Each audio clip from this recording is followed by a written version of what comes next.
Ok. Bonjour à tous. Bonjour. Bienvenue au webinaire autour de la mesure d'impact social, piloter et prouver sa mission d'utilité sociale, organisé par Mouvez en collaboration avec Impact Track. Et merci à Thibault Lacarrière d'accepter l'invitation pour faire un témoignage. Et merci à Paul pour l'organisation du webinaire. Donc peut-être, Paul, je te laisse dire quelques mots sur l'organisation du webinaire avant qu'on commence. Oui, bonjour à tous. Donc moi, Paul Mongetin, je suis le délégué général du MOVES. Je crois qu'il y a un certain nombre d'entre vous qui sont adhérents, mais d'autres non. Le MOVES, en quelques mots, donc on est un mouvement d'entreprise, de structure de l'économie sociale et solidaire qui a été créé en 2023, donc on a bientôt 3 ans. Et on défend et on promeut en particulier l'agrément ESUS, les structures comme Impact Track qui sont agréées ESUS, parce que voilà, on considère que ça correspond à la forme d'entreprise la plus engagée et à la vision d'entreprise qu'on défend. Aujourd'hui, le MOVES, on est au-delà de cet aspect plaidoyer, on a un certain nombre de programmes, notamment les Ustours, qui est un programme d'événements qu'on organise régulièrement un peu partout en France. Et on est très heureux d'inaugurer ce cycle 2026 de l'ESUS Academy avec Impact Track, qui est un cycle de webinaires qu'on organise à intervalles réguliers. J'en profite pour vous dire que du coup, on organise un prochain webinaire le jeudi 26 février sur le mécénat de compétences avec un autre adhérent qui est Coeo. Et voilà, et l'objectif, c'est de vous proposer des temps d'1 heure sur des sujets très concrets pour voilà, tous les acteurs de l'économie sociale et solidaire, des citoyens que ça intéresse, avec nos adhérents sur des sujets concrets. Et on a lancé ce cycle en décembre dernier avec des ateliers physiques. Et puis là, voilà, on inaugure un cycle de webinaires ouvert à tous. Et donc voilà, on est très heureux de le faire. Et puis c'est aussi l'occasion pour vous de, voilà, de rencontrer, d'échanger avec Ricardo. Il y aura un petit temps d'échange à la fin. Et on est très heureux de, voilà, de mettre en avant Impact Track, qui est notre ambassadeur à Nantes. Voilà. Merci, Paul. Donc aujourd'hui, nous aurons un programme assez dense. Donc je suis ravi d'être ici avec vous aujourd'hui. Je me présente peut-être avant de commencer. Donc, je m'appelle Riccardo Scacchetti. Je suis le fondateur d'Impact Track. Nous sommes un cabinet spécialisé en mesures d'impact. Je raconte un peu mon histoire. Donc, avant la création d'Impact Track, je travaillais une dizaine d'années dans le financement des projets sociaux et environnementaux. Et je me suis rendu compte qu'il y avait des projets magnifiques, des projets sociaux, environnementaux magnifiques, mais toujours, euh, très souvent, les porteurs de projets, ils avaient du mal à se rendre compte de l'impact qu'ils généraient et ça les empêchait d'aller plus loin, de mieux gérer, mieux communiquer leur impact. Et c'est pourquoi nous avons donc développé Impact Track. Donc, Impact Track est né de cette intention de permettre aux porteurs de projets à mesurer, piloter leur impact. Donc, cet webinaire, comme je disais, est organisé avec le Mouvez, en collaboration avec Mouvez. Merci Paul Monjotin pour cette belle initiative et merci à Mouvez aussi. Juste quelques informations plus opérationnelles. Le webinaire, il sera enregistré. Donc, si vous ne voulez pas apparaître, c'est simple, coupez vos caméras. Vous n'avez pas accès au micro, parce qu'on est trop nombreux, je suis désolé, mais vous pouvez poser vos questions. Donc, posez vos questions par chat et on traitera toutes les questions à la fin du webinaire. N'hésitez pas à poser vos questions tout au long de la présentation. Et bien sûr, comme je disais, donc je vais intervenir aux côtés des Thibault Lacarrière aussi, de Labo des Histoires. Merci Thibault pour accepter cette invitation et pour nous raconter un peu, faire ton retour d'expérience sur ta démarche de mesure d'impact. Merci Ricardo. Donc, je vous présente très rapidement. Donc, Impact Track est une entreprise solidaire d'utilité sociale, une entreprise ESUS, créée en 2019 avec la mission de démocratiser la gestion d'impact social. nous avons une approche spécifique où notre cœur de métier, ce n'est pas simplement de faire la mesure d'impact, mais surtout de permettre aux porteurs de projets de s'approprier pleinement de leur démarche de mesure d'impact. Nous avons accompagné plus de 700 projets en 40 pays et nous travaillons avec des porteurs de projets et aussi avec des gestionnaires de portefeuilles de projets sociaux comme des financeurs, des fondations, des têtes des réseaux et d'autres organisations qui gèrent un portefeuille de projets sociaux. Donc aujourd'hui, nous allons parler de quoi? Donc d'abord, qu'est-ce qu'est l'impact? Donc on parle beaucoup d'impact, mais il y a une notion technique qu'on aimerait bien partager avec vous. Puis on va vous présenter un peu pourquoi mesurer son impact. Puis on va traiter le sujet de comment le mesurer. Suite à cette brève introduction sur la mesure d'impact, je vais laisser la parole à Thibaut pour qu'il nous présente le cas d'étude du Labo des histoires. Et puis, on aborde le sujet plus opérationnel, comment mettre en place une mesure d'impact. Donc, on va vous donner quelques pistes à creuser en fonction de votre organisation, de vos besoins. Et puis, on va parler un peu de lien entre la mesure d'impact et les US. Et à la fin, on abordera les questions. Ça vous va, ces programmes? Donc, on y va. C'est parti. Donc, d'abord, on commence par qu'est-ce qu'est l'impact? Donc, on a plusieurs notions de mesure d'impact, mais on s'approche d'un consensus. Donc, il y a une définition qu'on aime bien utiliser, que c'est la définition de la VISE, qui est en lien de la OECD aussi, donc c'est presque un consensus. Donc, on parle toujours de l'impact comme l'effet ou de la conséquence qu'il y a en organisation sur des personnes via les actions qu'elles réalisent. Donc, on parle d'impact social, donc c'est les effets sur les personnes. Et qu'est-ce qu'on retient de cette définition? Il y a 3 éléments clés, à mon avis. On peut traduire l'impact par la valeur. Et quand on parle de valeur, c'est quelque chose d'individuel. Donc, chaque personne donne une valeur différente à un produit, à un service, à une initiative, à une intervention. Et donc, c'est exactement ça qu'on va vouloir capturer. Donc, la perception, la valeur que les personnes donnent à l'initiative, à l'intervention. On parle de la perception des personnes. Une deuxième notion, c'est la notion de l'attribution ou de la contribution. Donc, on peut avoir un changement, mais quelle est la part de ce changement qui est attribuable à l'organisation? Donc, quelle mesure l'organisation elle a contribué à ces changements? Donc, c'est cette partie qui est isolée et qui s'appelle l'impact. Et un troisième élément, c'est que l'impact peut être positif ou négatif, se produisant de façon intentionnelle ou pas. Là, on n'a pas un consensus. Donc, le Conseil supérieur de l'économie sociale et solidaire, il dit que l'impact est intentionnel, donc une organisation qui a réfléchi en amont pour traiter un besoin social. Donc, il y a cette notion d'intentionnalité. D'autres, comme la description de la OECD, disent que l'impact il peut aussi être non intentionnel. Pour nous, chez Impact Track, l'impact est intentionnel et c'est ça la différence entre l'externalité et l'impact social. Très bien, donc quand on parle de mesures d'impact, on va essayer exactement d'évaluer ça. On va essayer de comprendre, de mesurer, d'évaloriser les effets qui sont générés par l'organisation sur les parties prenantes. On va se poser la question, quelles sont les conséquences de mon action et auprès de qui? Et pourquoi on mesure notre impact?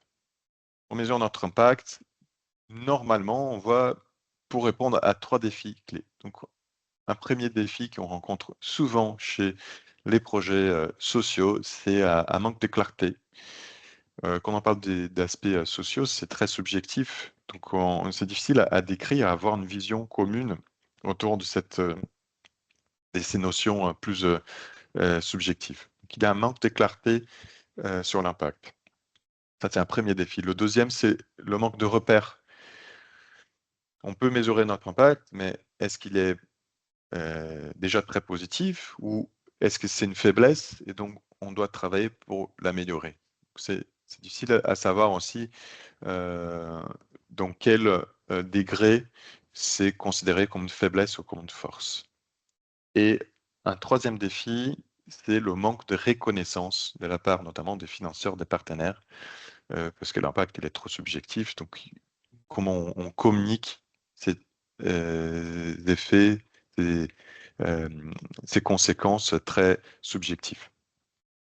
Donc, pour le manque de clarté, c'est qu'on essaye de aider, et à travers la maison d'impact, c'est de formuler une théorie de changement. La théorie de changement, elle vise exactement à formaliser comment les activités génèrent des résultats et des impacts. Donc la théorie de changement, elle va créer un lien des causalités entre ce qu'on fait, quels sont les résultats à court terme et les impacts plus à long terme. Et ça aide donc les organisations à avoir une vision commune et à partager cette vision aussi en externe. Donc ça fait le premier défi qui est répondu à travers la maison d'impact. La deuxième réponse que la maison d'impact peut apporter à ces trois défis, c'est le fait d'interroger, de mesurer l'impact. Et ça nous permet d'aller au-delà d'une mesure des réalisations, comme on voit souvent, donc comme le taux de sortie positive ou nombre de bénéficiaires. Donc on va creuser en fait plus loin. Et donc ça, c'est un cas réel, donc où le projet il avait un taux de sortie positif. C'était un projet d'insertion professionnelle de 80%.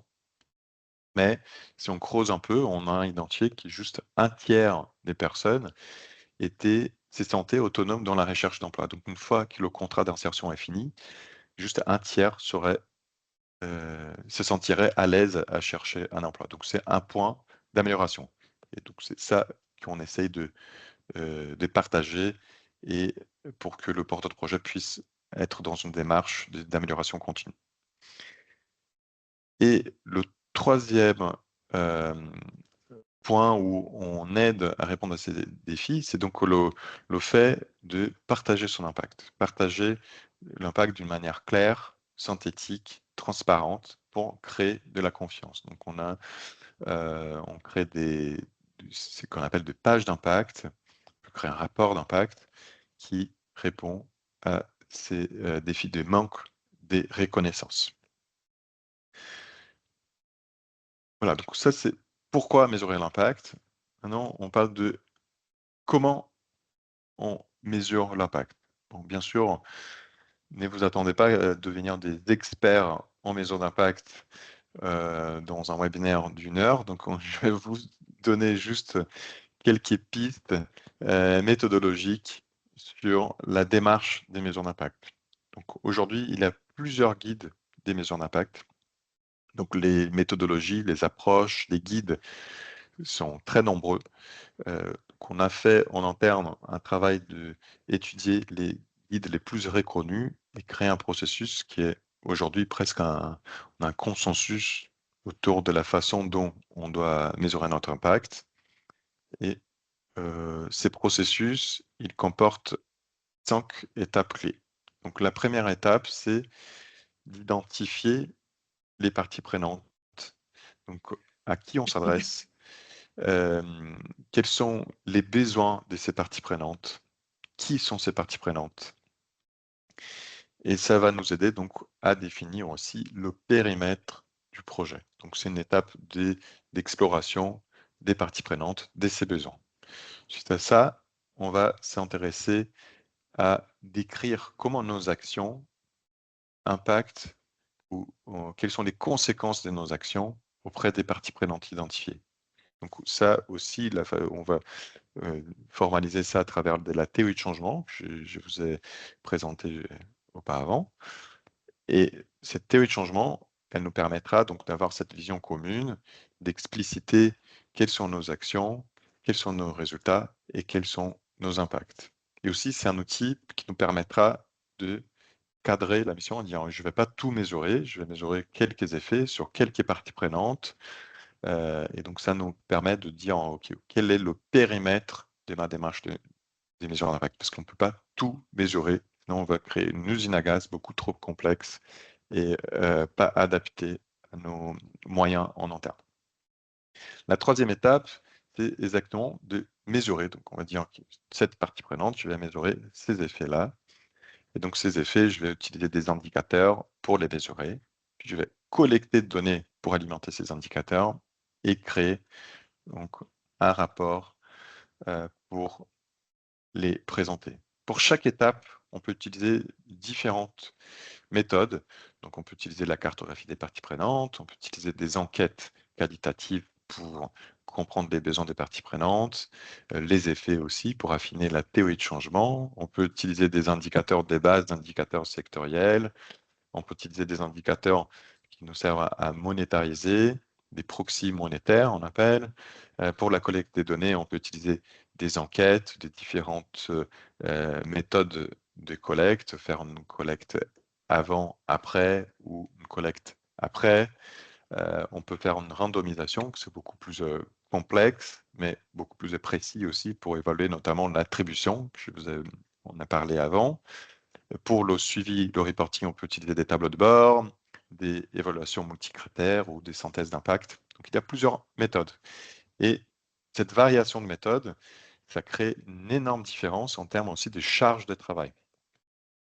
Juste pour vous donner une idée claire de qu'est-ce que chaque étape représente, je vous présente donc, dans l'identification des parties prenantes, on va avoir une liste des parties prenantes et notamment les parties prenantes principales, celles qu'on a choisies pour mesurer l'impact, comme périmètre d'évaluation. On va décrire qui sont les parties prenantes, ses besoins. Pour la théorie de changement, donc on va décrire quelles sont les activités clés qui génèrent quel type de résultats et quels sont les impacts. On va pouvoir donc visualiser quel est le lien des causalités pour donc expliquer et étudier aussi des potentielles opportunités d'amélioration. Suite à la théorie de changement, on va définir des indicateurs. Ici, quelques exemples d'indicateurs que la plateforme ImpactTrack nous propose en fonction de la théorie de changement. Qu'on peut avoir des indicateurs très objectifs comme nombre de bénéficiaires ou très subjectifs comme niveau d'estime de soi, niveau de confiance, niveau d'optimisme, etc. Donc tout ça est mesurable et suite à la définition des indicateurs, donc auxquels on va les attribuer à chaque étape de la théorie de changement, on aura la collecte de données. Donc pour chaque indicateur, on a une question qui, soit c'est une donnée collectée en interne, donc c'est pas juste nombre de bénéficiaires, on a le chiffre en interne, on n'a pas besoin de poser des questions aux bénéficiaires, mais si on veut mesurer quel est le niveau d'estime, de confiance des bénéficiaires, il faut interroger les bénéficiaires pour collecter cette information et avoir donc une vision globale du résultat des projets. Et pour cela, on va donc utiliser un tableau de bord pour piloter, pour comprendre les effets, pour creuser des points d'amélioration et mettre en avant aussi nos forces auprès des financeurs, auprès des partenaires, notamment appuyant sur un rapport d'impact.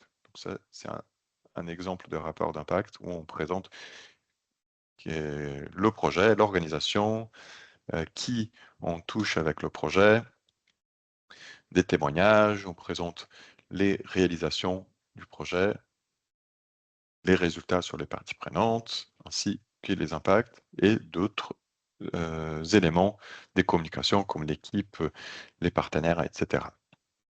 Donc voilà très rapidement comment on peut générer, mesurer notre impact. Et maintenant, donc j'aimerais bien demander à Thibaut Lacarrière de nous présenter un peu, partager avec nous son expérience des maisons d'impact. Merci Ricardo. Est-ce que tu m'entends? Est-ce que tout le monde m'entend? Je t'entends très bien, c'est Ok. très clair. Thibaut, peut-être Bon, pour parfait. commencer, est-ce que tu Ouais, pourrais nous présenter le Labo des Histoires? bien sûr, en quelques mots. Alors donc effectivement, je dirige le Labo des Histoires, qui est une association qui a été créée en 2011, donc qui a 15 ans cette année, et dont la mission est de donner envie d'écrire aux jeunes.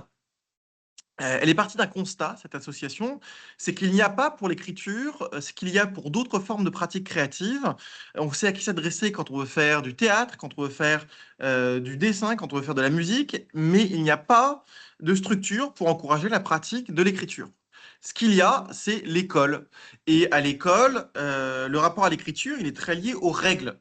Règles d'orthographe, de grammaire, de syntaxe, c'est le stylo rouge. On met beaucoup plus l'accent à l'école sur le fait de ne pas faire de fautes que sur tout ce qu'on peut créer quand on écrit un texte, exprimer ses sentiments, exprimer ses idées, inventer un univers, stimuler son imagination, etc., etc., etc.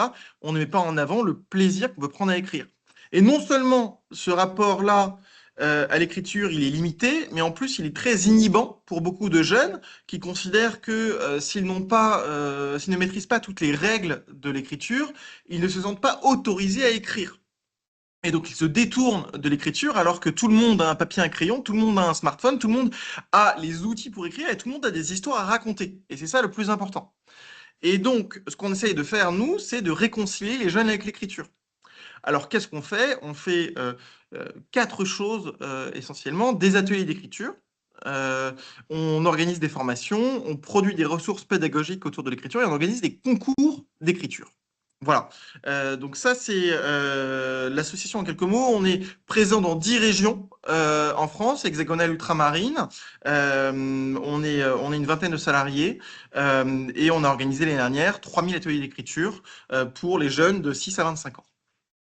Parfait. Merci Thibaut. Hyper intéressant. Et pourquoi vous avez décidé de se lancer dans une démarche de Maison Impact? Oui, alors, on fête cette année nos 15 ans et on s'est rendu compte qu'on n'avait jamais fait d'études d'impact structurées auprès de nos bénéficiaires. Je disais l'année dernière, on a fait 3000 ateliers d'écriture. On touche environ chaque année 30 000 jeunes qui passent par nos activités. Chaque année, on a des retours, on en sollicite de la part des structures qui accueillent nos activités, des animateurs de nos ateliers, mais on n'avait jamais fait une démarche organisée auprès eh bien, des principaux intéressés, c'est-à-dire les participants à nos ateliers. Et ça, on a décidé de s'engager là-dedans pour deux raisons. La première et la plus importante, c'est une réflexion interne. On se demandait, est-ce qu'il faudrait ajuster notre méthodologie? Et si oui, comment? Et donc ça, pour ça, eh bien, l'idée c'était d'avoir des retours des jeunes qui participent à nos activités. Et évidemment, comme tout le monde, et tu en parlais tout à l'heure, Ricardo, on est une association qui dépend de financements publics et privés, et nos partenaires sont toujours plus désireux d'avoir des retours d'impact, de nous dire mais et quel est l'impact de ce que vous faites sur les jeunes? Et donc c'était très important de leur montrer eh bien, concrètement, eh bien, voilà ce que ça leur apporte, voilà l'effet de nos actions. On l'a mesuré, et donc auprès d'un échantillon représentatif de jeunes, parce que l'étude qu'on a menée en 2024-2025, on l'a faite auprès de 1000, un peu plus de 1000 jeunes qui sont passés vers nos ateliers, donc un échantillon qui statistiquement est considéré comme robuste. Voilà, et ça nous est très utile pour les fondations, pour les ministères, pour les collectivités qui nous soutiennent. Bien, très clair.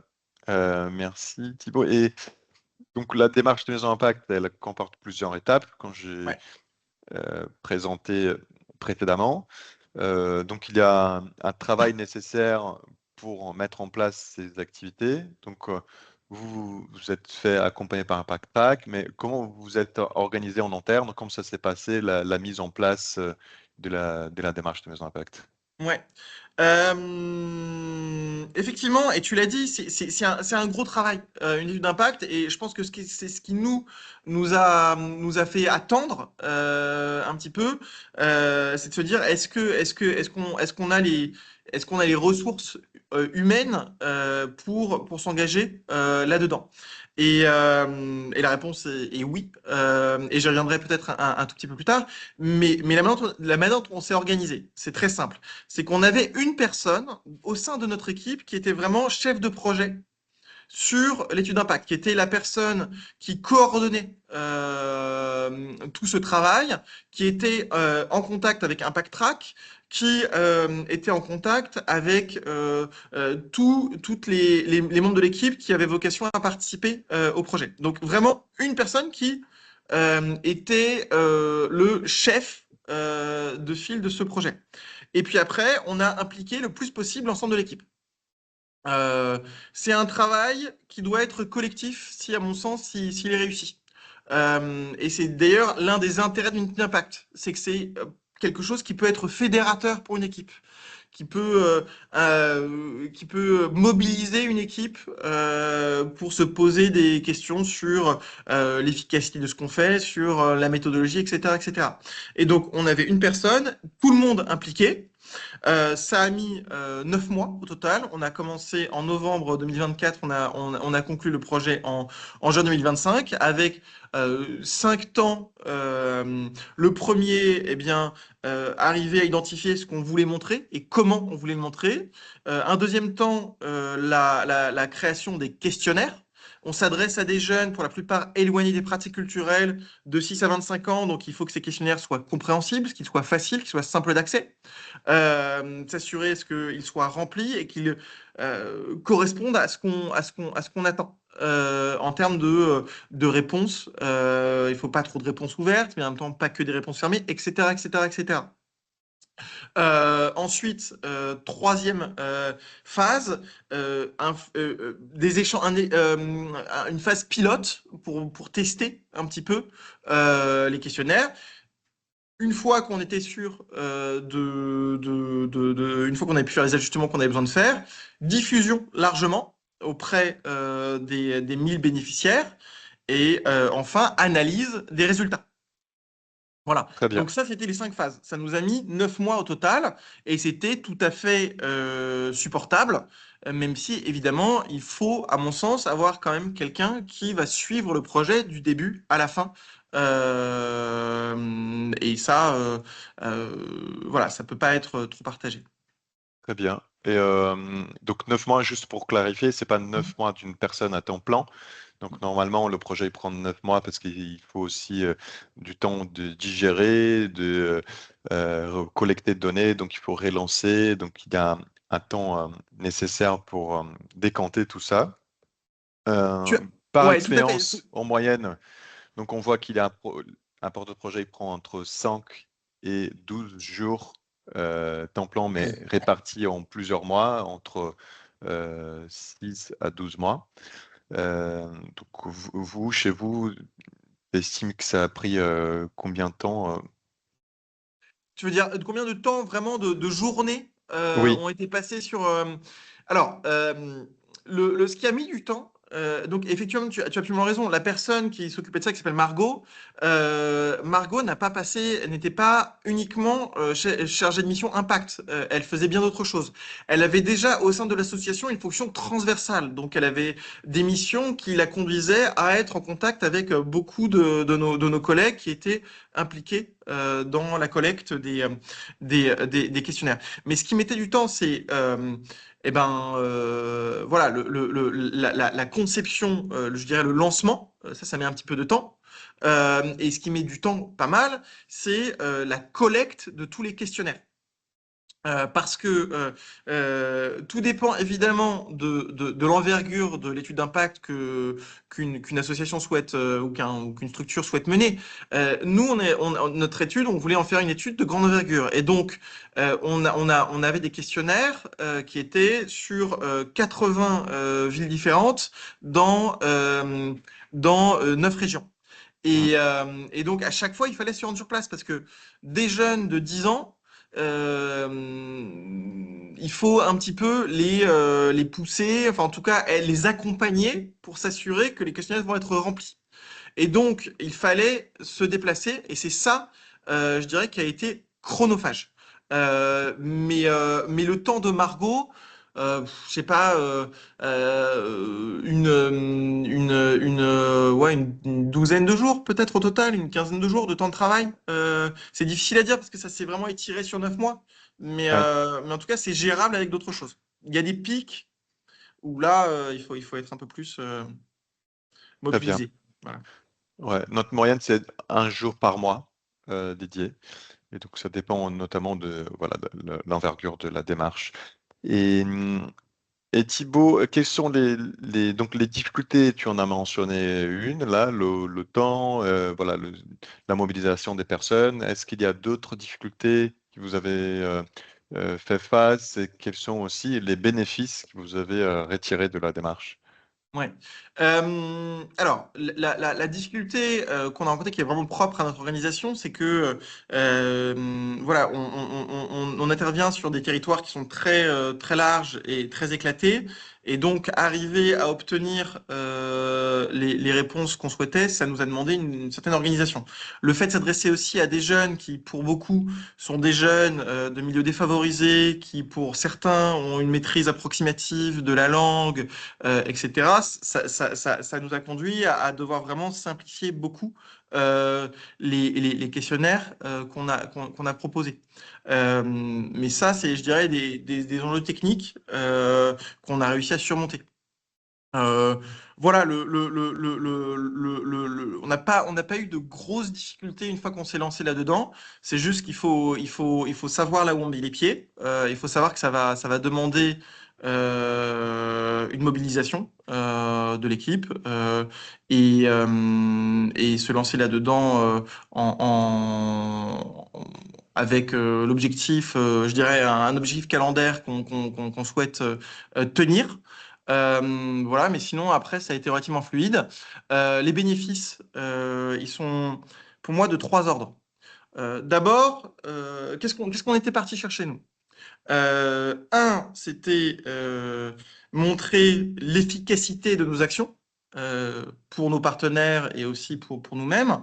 Et donc ça, c'est les résultats chiffrés qu'on a. Deuxièmement, c'était euh, améliorer notre impact social. Donc là aussi, ajuster notre méthodo, voir s'il n'y avait pas des choses sur lesquelles on pouvait fonctionner différemment en fonction des retours qu'on avait. Et ça, on a eu des réponses qui sont vraiment intéressantes. Et puis troisièmement, aussi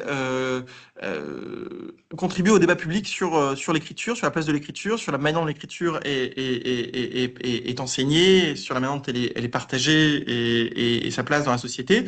Et voilà, et donc s'appuyer sur les résultats de cette étude d'impact pour intéresser des médias à la question, etc. Là, c'est peut-être le sujet sur lequel on a été moins efficace, mais en tout cas, un jalon et c'est quelque chose qu'on va continuer à essayer de travailler. Euh, Très bien. mais il y a trois, pour moi, intérêts à cette étude d'impact. Un, et c'est ce que je disais, c'est quelque chose qui est très fédérateur pour une équipe, c'est très Mhm. mobilisateur. On s'engage dans une voie commune à l'échelle d'une association. Deuxièmement, on prend du recul sur nos activités quotidiennes. On est obligé de se poser des questions de méthodo, des questions de fond. Et ça, c'est des choses qu'on ne fait pas toujours. On est parfois un petit peu pris dans les urgences, etc. Et puis, troisièmement, euh, dans une période qui est difficile pour beaucoup, en tout cas, je sais que c'est le cas pour notre secteur, pour nous, le fait d'avoir des retours qui sont positifs de la part de nos bénéficiaires, ça fait du bien.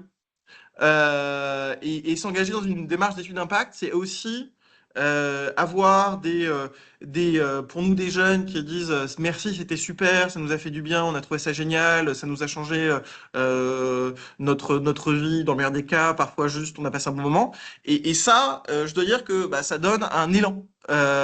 Qui fait du bien en ce moment. Donc Ouais, pour ces trois raisons-là, je pense que c'est une bonne démarche. très bien. Merci beaucoup, Thibaut. Donc, tu restes là. Il y a plein de questions qui ont été Bien posées sûr. par chat qu'on va traiter à la fin. Je me suis permis de mettre un lien de la page d'impact du Labo des Histoires ici. Donc, pour les participants qui veulent consulter la page d'impact du Labo des Histoires, vous pouvez cliquer ici sur ces boutons. Et donc, on continue sur la prochaine partie du webinaire donc, où on va parler de comment mettre en place une démarche de mise en impact. Donc, la démarche de mise en impact, on a plusieurs façons de le faire. Donc, ça dépend en fait de l'objectif qu'on a. Donc, on peut faire ce qu'on appelle plutôt un suivi, que ce n'est pas vraiment une mise en impact, mais un suivi des activités. Donc, on va faire un tableau de bord et voir comment les nombres de bénéficiaires s'évoluent, comment euh, les réalisations évoluent dans le temps. Ça, c'est un premier niveau. Puis, on peut aussi vouloir comprendre la profondeur des effets et quels sont les facteurs qui influencent ces effets. Donc, comment les activités génèrent des résultats et comment les résultats génèrent de l'impact, quels sont les facteurs des succès pour que cela arrive. Donc, là, on va avoir une méthode, là, on peut appeler vraiment maison d'impact, donc on va avoir des méthodes quantitatives et qualitatives. Puis on a un autre niveau que c'est plutôt un niveau de prouvé, lequel le labo des histoires, il était à ces niveaux. Donc on va mesurer pas seulement le changement, mais aussi la contribution des activités à ces changements. Donc, on peut faire ça de différentes façons. On peut faire ça via des indicateurs qu'on appelle des contributions ou une mesure des contributions qualitatives, où on peut faire un essai randomisé contrôlé, que c'est une démarche très scientifique, très lourde, ou d'autres démarches contrefactuelles, où on va comparer quel est le résultat du projet avec un groupe témoin, par exemple. Et on a un autre niveau où, en plus de mesurer quel est le changement, quelle est la part attribuable aux activités de l'organisation, on va les monétariser. On va donner, on va transformer l'impact en termes monétaires. Et on peut avoir en termes monétaires pour la société, comme la SROI, qu'est-ce que ça génère de valeur pour la société, ou pour l'État, par exemple, on peut s'appuyer sur l'analyse des coûts évités. Donc, est-ce que cette activité réduit des coûts pour l'État? Et comme ça, on peut faire un ratio entre combien ça coûte la mise en place de l'action et combien ça génère des coûts évités ou des valeurs pour la société comme le SROI. Donc, on a différentes méthodes de mesure et en fonction de la méthode, ça va exiger plus des ressources, soit du temps, soit de l'argent pour se faire accompagner par un cabinet de conseil externe. Donc la première méthode, c'est le suivi. Donc c'est très simple. On n'appelle même pas, normalement, on n'appelle pas ça mesure d'impact, mais c'est un premier niveau de suivi des activités. Puis un deuxième niveau qui nous permet de comprendre les changements. C'est un niveau un peu plus sophistiqué, ça nous exige un peu plus de ressources. Puis le niveau de prouver, c'est voilà, le niveau où le labo des histoires est arrivé. Donc, ils peuvent prouver, démontrer avec une base statistiquement valide, solide auprès des acteurs, des partenaires, des financeurs. Et une quatrième couche, la monétarisation qui exige encore plus des moyens, des connaissances spécialisées dans la mise en impact pour pouvoir monétariser les effets. Et pour le faire, donc en fonction de la méthode, de notre objectif de mise en impact, on peut donc voir si c'est adapté avec le temps, avec le budget que j'ai disponible. Et donc voir si le niveau de sophistication de la mise en impact que j'envisage est en adéquation avec les ressources auxquelles j'ai disponible. Et comment on peut mettre en place la mise en impact? Donc, il y a plusieurs façons. Soit on dit, je vais faire en interne, je vais me former, donc je vais tout faire en interne. Soit je me fais guider, donc je fais en interne, mais je me fais accompagner, aider par des outils digitaux, par un programme d'accompagnement. Soit je vais faire en externe, donc j'externalise la démarche à un cabinet de conseil qui fait à ma place. Donc il y a trois façons de travailler.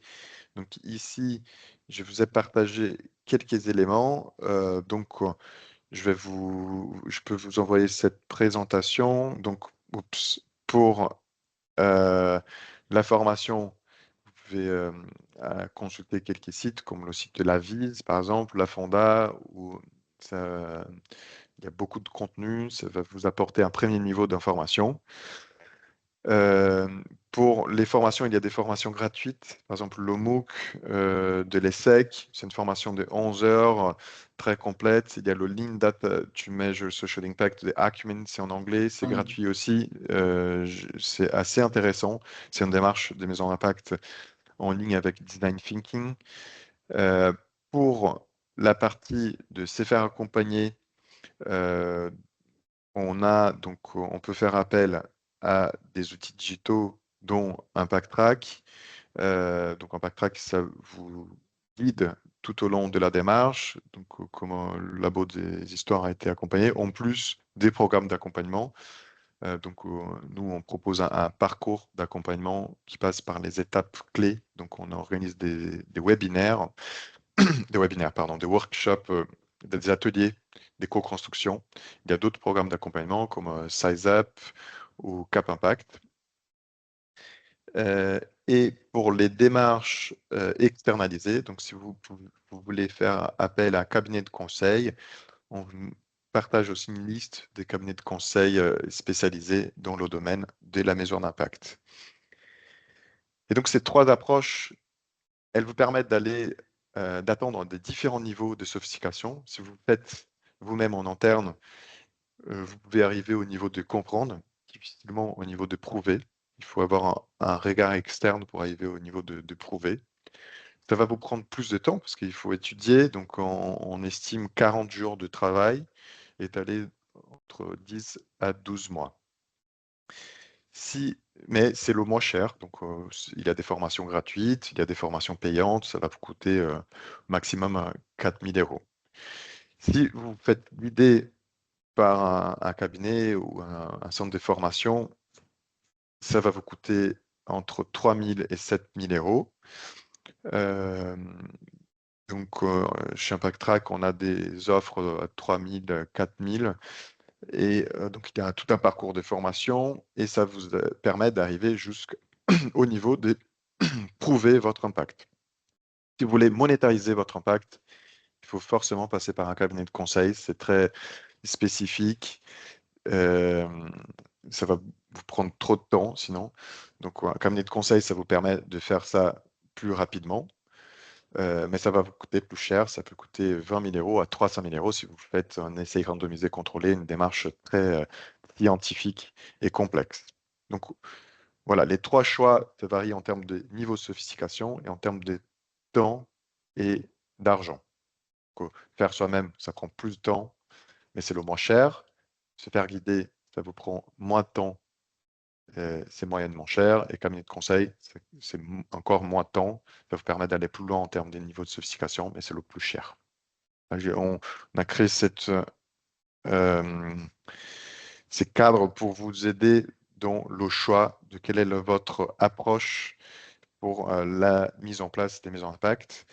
Donc, il nous manque 15 minutes. Je vais vous présenter très rapidement Impact Track. Qu'est-ce qu'on propose? Donc, nous, en interne, au sein d'Impact Track, on essaie de répondre aux enjeux auxquels on fait face quand on se lance dans une maison d'impact. Donc, les principaux freins qu'on fait face, c'est la complexité des démarches des maisons d'impact, étant donné la diversité des méthodologies, d'approches disponibles, le prix de faire appel à un cabinet de conseil et le temps.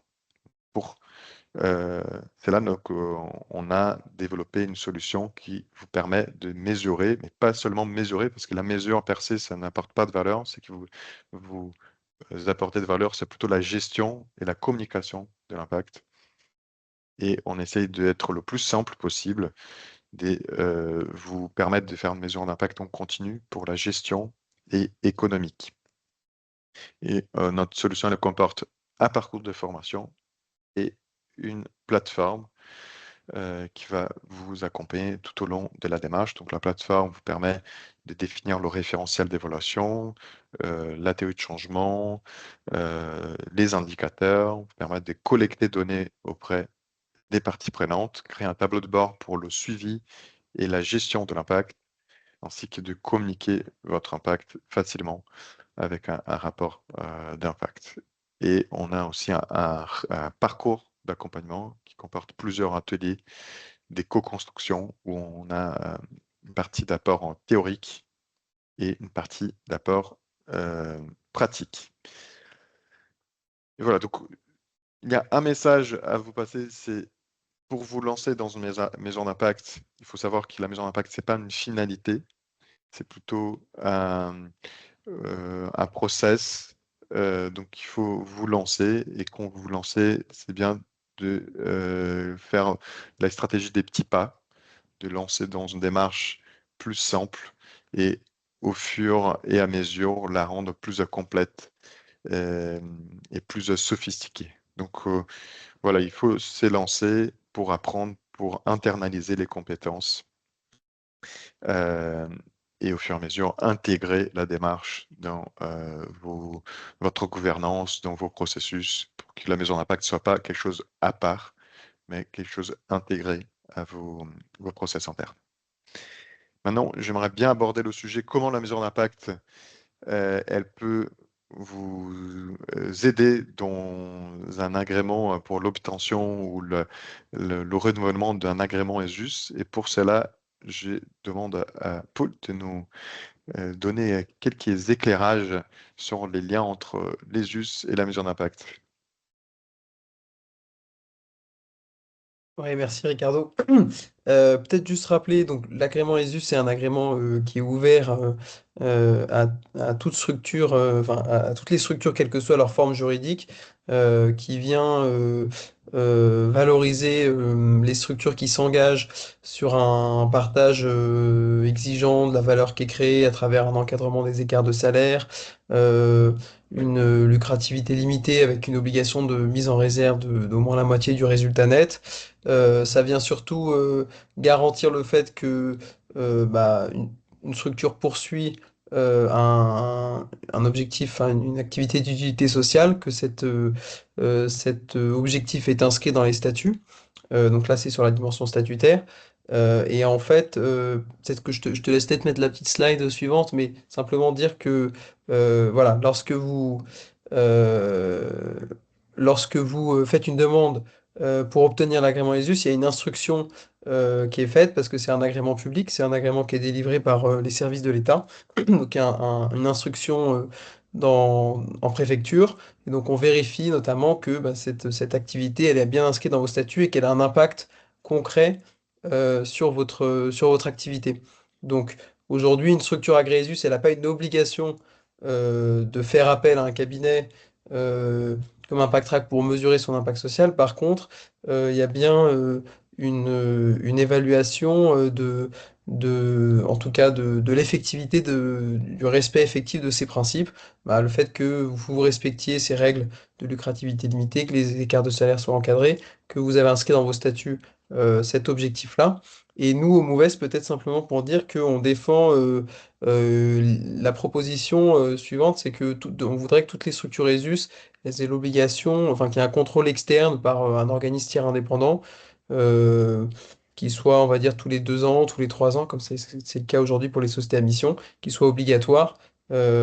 Aujourd'hui, c'est pas le cas, c'est simplement au moment de l'instruction ou lorsque vous redemandez votre agrément, et donc il y a une nouvelle instruction. Voilà. Mais donc ça, c'est de la partie ESUS. Par contre, peut-être simplement, nous, c'est vrai que la plupart des structures ESUS chez nous, souvent, bah, effectivement, pour aller dans le sens de ce qui a été dit, elles font appel à l'évaluation d'impact social parce que quand vous êtes une structure ESUS, vous êtes tourné vers la réponse aux besoins sociaux, donc votre performance, elle est évaluée à cette aune-là. Et donc, pour vos financeurs, qu'ils soient publics, privés, c'est vraiment un plus. Voilà, et moi, peut-être juste le témoignage, avant de venir ici, je travaillais pendant longtemps dans un organisme de formation qui formait des demandeurs d'emploi au métier du numérique. Et nous, c'est vrai qu'on était toujours évalués par les financeurs régionaux, Pôle emploi, France Travail, etc., sur notre taux de retour à l'emploi, de nos bénéficiaires. Donc c'est vrai on était constamment en train de mesurer cet impact social parce que pour nous, c'était notre performance. Et c'est ce qui revient beaucoup chez les structures ESUS que je rencontre. Voilà, je sais pas si tu voulais que j'ajoute des points. Je pense que c'est clair. Merci, Paul. Peut-être on a encore 10 minutes aux questions. Euh, Laura Seber, notre chargée en communication. Elle est ici présente. Merci Laura. Est-ce que tu pourrais Oui, nous aider avec les questions, oui. s'il te plaît? Il y avait déjà une question. Alors, on a commencé déjà à y répondre sur le coût de la mesure d'impact. Donc, on a dit une mesure d'impact avec Impact Track, c'est entre 3 000 et 4 000 euros. Mais il y avait une question plus globale pour toi, Thibaut. Quel est le budget du projet dans son ensemble, donc de l'association, j'imagine, et comment vous avez pu financer votre mesure d'impact? Ouais, merci Laura. Une étude d'impact, alors c'est aussi ce qui nous a longtemps fait un petit peu freiner, c'est que ça peut coûter beaucoup d'argent. Et c'est moins cher avec Impact Tract. Alors évidemment, la contrepartie, c'est que la partie collecte, elle était entre nos mains. Alors que d'autres cabinets s'en seraient occupés. Mais sinon, c'était quelque chose qui était bien plus adapté à notre budget et à notre mode de fonctionnement. Donc voilà, j'ai vu des budgets qui étaient nettement plus élevés que ce que ça nous a coûté. D'autant plus, et je crois que tu en as parlé, mais il y avait une partie qui était prise en charge par la formation pro. Et donc, in fine, c'était assez modeste. On a un budget d'association qui est d'environ 2 millions d'euros par an. Et personne n'a été prêt de nos financeurs personne nous a dit ah tiens j'aimerais bien financer votre étude d'impact. Il y a un financeur qui nous a dit qu'il pourrait contribuer, mais ça c'est voilà, on l'a fait avec nos fonds propres et avec l'idée que ça nous serait utile pour la suite. Et ça l'est. Et puis c'est des montants qui sont relativement modestes à ce niveau-là. Donc voilà, je ne sais pas si ça répond à la question qui était posée. Ouais, juste pour compléter, donc la conception des outils des collectes, en effet, ça, donc c'est avec accompagnement, donc ça prend du temps, mais la collecte des données, rarement les cabinets de conseil vont faire à la place de l'organisation. Donc ça, c'est toujours dans les mains de l'organisation. D'accord.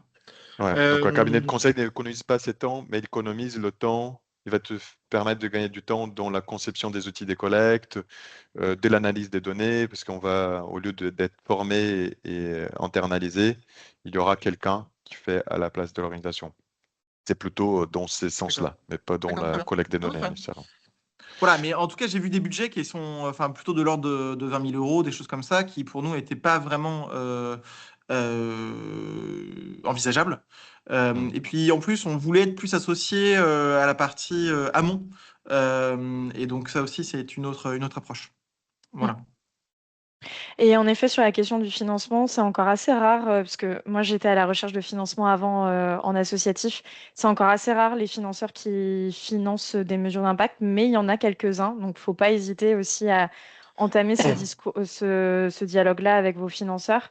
Et en effet, il y a certains parcours d'accompagnement qui peuvent être pris en charge par vos OPCO. Et c'est le cas pour le parcours d'accompagnement d'Impact Track. Il y avait une autre question sur l'analyse de données, si elle avait été faite uniquement sur la plateforme ou si vous aviez fait ça aussi en externe pour notamment la prise en compte du nombre de jours dédiés et de même sur la restitution des résultats, si vous étiez uniquement passé via la page d'impact ou si vous aviez utilisé d'autres outils de communication.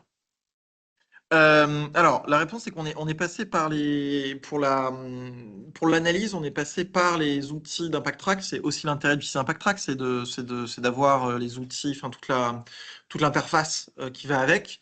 Et donc, on a, enfin voilà, on s'est appuyé sur ce qui existait. En revanche, pour ce qui est de la valorisation, on a à la fois la page d'impact que vous pouvez consulter et vous avez eu, je crois, le lien, voilà, que Laura vous a envoyé. Mais après, ce qu'on a également fait, c'est des présentations qui sont propres au labo et qu'on a envoyées à nos partenaires, à nos prospects, partenaires prospectifs, etc., sans nécessairement les renvoyer à la page. Et donc, on s'est appuyé sur les résultats qui figurent dans la page d'impact, mais voilà, on en a fait aussi des présentations qui sont plus, je dirais, les nôtres. mais en reprenant ces éléments-là. Voilà, donc je ne sais pas si ça répond aussi à la question. Je pense que les deux sont complémentaires. Mm. C'est toujours bien de pouvoir envoyer une présentation. Et parfois, tel ou tel partenaire n'a pas forcément les mêmes intérêts. Il va plutôt se concentrer sur une certaine série de chiffres ou d'informations. Et donc, on s'est plutôt concentré sur ce qui était pertinent pour eux. Oui, tout à fait. Moi, j'anime des ateliers communication avec les porteurs de projets et c'est vrai que la page d'impact, en fait, c'est votre livrable. En fait, c'est le rapport d'impact. C'est ce qu'on a toujours, notamment avec les cabinets de conseil, on a toujours un rapport d'impact. Ce qui est intéressant ici, c'est qu'il est visuellement plus synthétique et plus agréable à lire, on va dire. Mais il faut surtout pas négliger la communication à côté, de faire des éléments plus synthétiques, de partager sur les réseaux sociaux, etc. Euh, i- Euh, ouais. Pardon, il y a une question sur la sensibilité des banques par rapport à l'impact. Je sais pas s'il y a d'autres questions, mais il n'y a que des questions pour Thibaut, pas de questions pour Paul ou moi sur la méthodologie des mesures d'impact. Euh, donc, ce que je peux dire, parce que nous sommes une entreprise ESUS et nous faisons notre mesure d'impact aussi, c'est que les banques éthiques, ils sont sensibles à l'impact. Par exemple, si qu'on en fait une demande de prêt auprès de la nef, c'est pas une imposition, mais c'est nice to have, intéressant, ça ouvre des portes, ça facilite la communication. Avec France Active, par exemple, ça c'est hyper bienvenu, donc c'est une bonne carte de visite, je dirais, mais c'est pas une exigence des banques. Mais je trouve qu'il y a c'est un très bon outil pour utiliser, en plus de l'ESUS, notamment, que c'est un agrément officiel pour présenter auprès des banques éthiques. Je sais pas si Paul ou Thibaut, si vous voulez compléter sur ces points-là. Paul, non, tu... On t'entend pas, mais on a compris que tu n'intervenais pas. Il y avait une dernière question, c'était plus avant de vous lancer avec Impact Track, est-ce que vous aviez, Thibaut, est-ce que vous aviez déjà des indicateurs que vous suiviez? Si oui, comment vous collectiez de la donnée? Et la question, c'est comment vous êtes passé d'une collecte artisanale à une démarche structurée? Je pense que justement, le parcours d'accompagnement a bien servi à ça, mais je te laisse répondre. Bah justement, tu vois, le fait de se lancer dans une démarche d'impact, c'est s'obliger à rentrer dans quelque chose de plus structuré. Mm. Et on s'est dit, bah, c'est vrai qu'on a des retours qui sont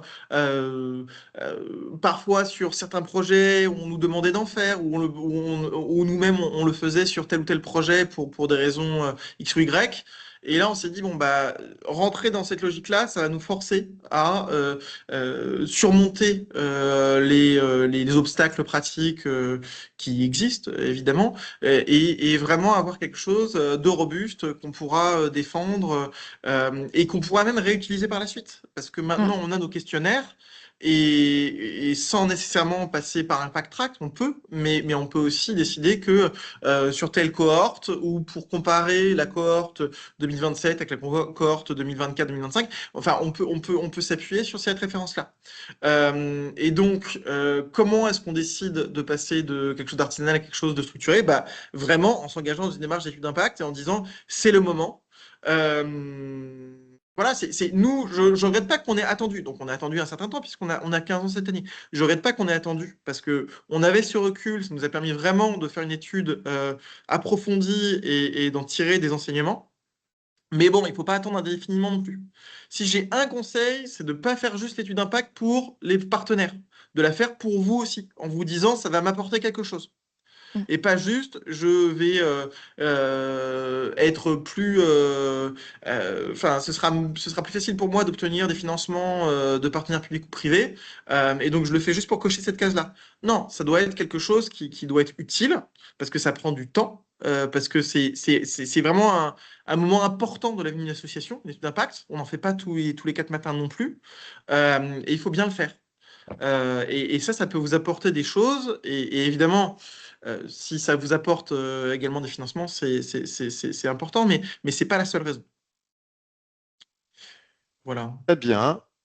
La Laura, dernière est-ce qu'il y a question. encore des questions? Dernière Non, c'était question? la dernière. Ok, très bien. Il est 12h31.